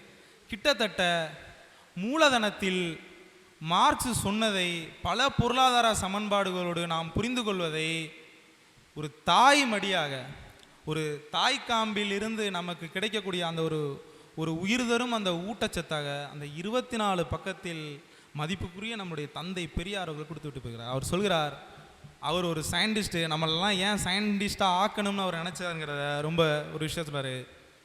முதல்ல வந்துட்டு சொல்கிறாரு, ஞானம்னா என்ன, இவங்க எல்லாம் என்னென்ன பண்ணிகிட்டு இருக்காங்க அப்படின்னு சொல்லிட்டு அவர் சொல்கிறாரு, பகுத்தறிவாதிகள் அந்தபடி இல்லாமல் அனுபவத்தையும் தங்கள் கண்ணில் தென்படும் காட்சிகளையும், இப்போ நான் சயின்ஸில் இது வரைக்கும் சொல்லிட்டு இருந்தது, வஸ்துக்களின் குணங்களையும், பார்ட்டிகல் சயின்ஸை பற்றி பேசுகிறார், ஆராய்ச்சி பண்ணுற கெமிஸ்ட்ரியை பற்றி பேசுகிறார், வஸ்துக்களின் குணங்களையும் அவற்றின் மாறுதல்களையும், என்னங்க படிச்சிருப்பார் ஐயா, அவற்றின் மாறுதல்களையும் இயற்கையின் வழி தன்மைகளையும், எவ்வளோ இயற்கையுடைய அந்த பிக் பேங்ல இருந்து நம்ம வச்சுக்கோங்களேன், அந்த வழி தன்மைகளையும் அவற்றால் கண்டுபிடிக்கப்பட்டு வரும் புதுமை அதிசயங்களையும் மனிதனுக்கு முன்காலத்தில் இருந்து வந்த அறிவாற்றலையும் சிந்தித்து, அதையும் சிந்திச்சு இன்று உள்ள அறிவையும் ஆற்றலையும் இனி ஏற்படும் அறிவாற்றலையும் சாதனங்களையும் மற்றும் இவை போன்றவைகளையும் ஆராய்ச்சிக்காரர்களை போல் நடுநிலையில் இருந்து பார்ப்பவர்களே பகுத்தறிவாதிகள். இதை படித்ததுக்கு அப்புறம் சத்தியமாக சொல்கிறேன், இந்த கருப்பு சட்டை போட்டதுக்கு நான் வந்துட்டு ரொம்ப பெருமைப்படுறேன். நான் வந்துட்டு ஏதோ ஒரு சார்லஸ் டார்வினாவோ, ஒரு ஆல்பர்ட் ஐன்ஸ்டீனாவோ, இன்னும் சொல்லப்போனால் ஸ்டீஃபன் ஹாக்கிங்காகவோ அவர்களுக்கு எப்படி தான் ஒரு அறிவியலாளர்கள் என்கிற அந்த சிந்தனை வருமோ, அந்த சிந்தனை எனக்கு பெருக்கெடுத்து வருகிறது. பெரியார் அவர்களை படிக்க பார்க்க எனக்கு அவர் சொன்னதிலே ரொம்ப பிடிச்சது, அத்தனை ஒரு ஞான நிலைன்னு சொல்கிறாங்கல்ல, ஒன்றுமே இல்லையா, செத்து போனால் எல்லாம் போயிடுறியா அப்படின்னு சொல்கிறாங்கல்ல, அதை வந்துட்டு அப்படி போகிற போக்கில் அப்படியே தட்டி விட்டு போயிடுவார். ஐயா, நீ போட்டுற சொத்து எல்லாம் வந்துட்டு நீ செத்தோன்னே எல்லாத்தையும் அள்ளிட்டு ஓடிடுவான். நீ படித்த படிப்பு உன்னை வச்சு எரிக்கையிலையோ புதைக்கையிலையோ டோட்டலாக காலியாயிரான். நீ செய்த தொண்டு மட்டுமே உன்னை காலங்காலமாக வாழ வைக்கும். ஆல்பர்ட் ஐன்ஸ்டீன் எப்படி இயற்பியல் ஒரு பிரளயமோ, சார்லஸ் டார்வின் பரிணாம கோட்பாடை சொன்னதற்கு அப்புறம் உயிரியலிலே ஒரு பிரளயமோ, யுவாஸ் நோவா ஹரீரி என்கிற அந்த சேஃபியன்ஸ் புத்தகத்தை எழுதிய பிறகு மனிதர்களுடைய வரலாறு எப்படி தெரிந்தது ஒரு பிரளயமோ, இந்த உலகத்தில் அத்தனை பேருக்கும் சுயமரியாதையும் உடைமையும் அத்தனையும் எல்லா உயிரினத்திற்கும் எல்லாத்துக்கும் கிடைக்க வேண்டும் என்று சிந்தித்த மாபெரும் அந்த தந்தை பெரியார், அறிவுலகில் பிக் பேங், அறிவுலகின் பெருவெடிப்பு தந்தை பெரியார். குரங்கா குட்டிக்காரணம் போட்டு பாம்புக்கும் இடிக்கும் மலைக்கும் மலை சரு எல்லாம் எதுவுமே தெரியாமல் செத்து கொஞ்சம் கொஞ்சமாக எவால்வேட் ஆகி ஒரு குச்சி எடுத்து பழத்தை அடித்தா அதை சாப்பிட்றலாங்கிற அறிவு வந்து, அதுக்கப்புறம் சமைச்சு சாப்பிடுகிற அந்த நிலை வந்ததுக்கப்புறம் தான் செரிமானத்திற்காக நம்ம அதிகமாக செலவு பண்ணுச்சு. நம்மளுடைய குரங்கினம், நம்மளுடைய மனித இனம் செரிமானம் ஆகிறதுக்கு ரொம்ப லேட் ஆகும். அப்படி இல்லைன்னா சீக்கிரம் செரிமானம் ஆயிரும், சாப்பிட்டுக்கிட்டே இருக்கலாம். இன்னும் சொல்ல போனால் நாம் சாப்பிடுகிற பொழுது அள்ளி வச்சு அமுக்குவோம், பார்த்துருக்கீங்களா? ரொம்ப பசியாக இருந்தா, இல்லைனா ஏதாவது ஒரு ஊருக்கு போகிறோமேனா இல்லை எங்கே இருந்தாலும் மேக்சிமம் கான்சியஸாக சாப்பிட மாட்டோம். உடல் உபாதைகள் வந்த பிறகு டாக்டர் வந்துட்டு கொஞ்சம் குறைச்சிக்கங்கன்னு சொன்ன பிறகு ரொம்ப கஷ்டப்பட்டு சிரமப்பட்டு ஒரு கான்சியஸுக்கு வருவோம்ல. இன்னும் நம்மளுடைய அணுக்கள், நம்மளுடைய மரபு நாம் காட்டில் இருப்பதாகத்தான் நினைத்து கொண்டிருக்கிறது. ஏனென்றால் நம்மளுடைய மனித இனம் குரங்கா தவி போகையில் ஒரு மரத்தை பார்த்துச்சு அப்படின்னா, அந்த மரத்தில் பழங்களை பார்த்துச்சுன்னா அள்ளி அடிச்சிடும். ஏன்னா அது கடந்து போனோன்னா சிப்பான்சி வந்துச்சுன்னா ஒன்றுமே கிடைக்காது, அது பறந்தோன்னா உராங்குட்டான் ஏறினுச்சுன்னா ஒன்றுமே கிடைக்காது. ஏனென்றால் உணவு என்பது பெரிய போராட்டம், அவ்வளோ சீக்கிரம் கிடச்சிடாது. அப்போ அதை அள்ளி எவ்வளவுக்கு வந்துட்டு வயிற்றில் சேமிக்க முடியுமோ அவ்வளவுக்கு வந்துட்டு இந்த உயிரினம் வந்துட்டு சேமிச்சுட்டு இருக்கு. அதனால தான் நம்ம வந்துட்டு நாம் இப்போது ஹோட்டலில் சாப்பிட்டாலும் சரி, வீட்டில் சாப்பிட்டாலும் சரி, டின்னரில் சாப்பிட்டாலும் சரி, எல்லாமே அங்கே இருக்கும். ஆனால் நம்ம அள்ளி வச்சு அடிச்சுட்டு இருப்போம். காரணம் என்றால் நம்மளுடைய மரபில் நாம் இன்னும் காட்டுக்குள் இருக்கிறதாக நம்பிக்கொண்டிருக்கிறோம். இப்படியாக இருந்து கொஞ்சம் கொஞ்சமாக அடிமை நிலை அந்த ஒரு எவால்வேஷன் ஆகி, அதுக்கப்புறம் ஒரு 20,000 வருஷத்துக்கு அப்புறம் விவசாயத்தை கண்டுபிடிச்சி, 5000 வருஷத்தில் மன்னராட்சி அது இதுன்னு மாறி ஆதி பொது உடைமை சமூகம்னு சொல்லக்கூடிய மார்க்ஸ் சொல்கிறதுல அங்கே வந்துட்டு யார் என்ன வேணாலும் போய் வேட்டையாடுறது, சாப்பிட்றது, பிரிச்சுக்கிறது, குடும்பங்கிற கட்டமைப்பு கிடையாது, கூட்டுத்தந்தை கலாச்சாரம், அப்படியே அதில் வந்துட்டு அப்படியே எவால்வேட் ஆகி கொஞ்சம் கொஞ்சமாக எப்படியோ மனிதன் இப்போ இதாகி எவால்வேட் ஆகி வரையில ஒரு பக்கம் இருக்கக்கூடிய இந்த மதவாத பயங்கரவாத சிந்தனை நம்மை இழுத்து பிடித்து மறுபடியும் அந்த அடர்ந்த வனத்துக்கு கொட்டைகளை புறக்க வைப்பதற்காக முயற்சி செய்து கொண்டே இருக்கிறது. கடவுள் ஏன் எல்லோருக்கும் பிடித்தவராக இருக்கிறார் என்று ஸ்டீஃபன் ஹாக்கிங் சொல்கிறார். சௌரியமாக இருக்கு, எதை பற்றியும் யோசிக்க வேண்டியதில்லை. அது சொல்ற சௌரியமான ஒரு மனநிலையை கொடுக்கறது கடவுள் மட்டும்தான். சௌரியமா என்னப்பா, சூரியனை யாருப்பா படைச்சா? கடவுள் படைச்சாரு. நீ பார்க்குற எல்லாத்தையும் கடவுள் தான், உன்னை கடவுள் தான் படைச்சாரு, எல்லாத்தையும் அவர் தான் படைச்சார். இது என்ன ஆகுது அப்படின்னா ஒரு சௌரியமாக இருக்கிறது. பழங்குடியின மக்களாக இருக்கட்டும், பல விஷயங்கள் கடவுள் சார்ந்த தான் பயந்த விஷயங்களை கடவுளாக கற்பிதங்களாக இது பண்ணல. மனம் என்கிற ஒரு விஷயத்தை மதிப்புக்குரிய ஸ்டீஃபன் ஹாக்கிங் பேசல சொல்றாரு, நம் உடல் எப்படி பரிணாமப்பட்டு வந்திருக்கிறதோ அதுபோல் மனமும் பரிணாமப்பட்டு வந்திருக்கிறது. அந்த பரிணாம வளர்ச்சியில் தவிர்க்க முடியாமல் ஒட்டி கொண்டதுதான் கடவுள். பயம், கையாளாக முடியாது இந்த சூழல் வரையில் ஒரு விஷயம் இருக்குது. இதில் இந்த புத்தகத்தை நீங்கள் இந்த சேப்பியன்ஸ் புத்தகம் கண்டிப்பாக இந்த 3 புத்தகத்தை நம்மளுடைய தோழர்கள் கட்டாயமாக வாசிக்கணும். பொது தேர்வுக்கு படிக்கிற மாதிரி கட்டாயமாக வாசிக்கணும். சத்தியமாக சொல்கிறேன், நம்மளுடைய நியூரான் ஆக்டிவேட் ஆகிறத நீங்கள் இந்த 3 புத்தகத்தில் பார்க்கலாம். அது ஆக்டிவேட் ஆகி நம்ம எந்த ஸ்டேஜை எந்த ஒரு சுருக்கத்தை அனுபவிக்க போகிறோம் அப்படிங்கிறத இனி வரும் உலகத்தில் பார்க்கலாம். பார்த்து பேசுகிற கருவி வருமையான்னு ஐயா சொல்கிறாருங்க. இன்றைக்கி நம்ம வந்துட்டு வீடியோ காலில் என் மகள்கிட்ட பேசினேன். வீடியோ காலில் அவர் எப்போதுமே ஒரு 100 ஆண்டு 500 ஆண்டுக்கு அப்புறம் எப்படி இந்த மனித இனம் வந்துட்டு வளரும், ஒரு மானுட குலத்தின் வளர்ச்சியை தன்னுடைய மூத்திரப்பையை இங்கிட்டு ஒரு பக்கெட் வந்துட்டு ஃபைட் பண்ணிக்கிட்டே இருக்காரு. மதத்துக்கு எதிராகவும் பார்ப்பனியத்துக்கு எதிராகவும் தன்னுடைய வாழ்க்கையை வந்துட்டு இது பண்ணிட்டு இருந்தாலும் ஒரு பக்கெட்டு அவருடைய சிந்தனை என்பது ஒரு தேர்ந்த ஒரு தந்தையை போல, ஒரு வழிகாட்டியை போல இந்த ஒட்டுமொத்த மனித இனத்தையே ஏன்னா பல கொலாப்ஸான ஒரு பிரபஞ்சம் தான் இந்த பிரபஞ்சம். அவ்வளோ சீக்கிரம் நம்ம வந்துட்டு உயிர் வாழ கற்றுக்கல. மூச்சு விடுறதுலேருந்து எவ்வளோ ஒரு செல்லேருந்து அடித்து 5 தடவை உலகம் அழிஞ்சிருக்கு. மாஸ் எக்ஸ்டென்ஷன் என்று சொல்வார்கள், 5 தடவை நடந்திருக்கு.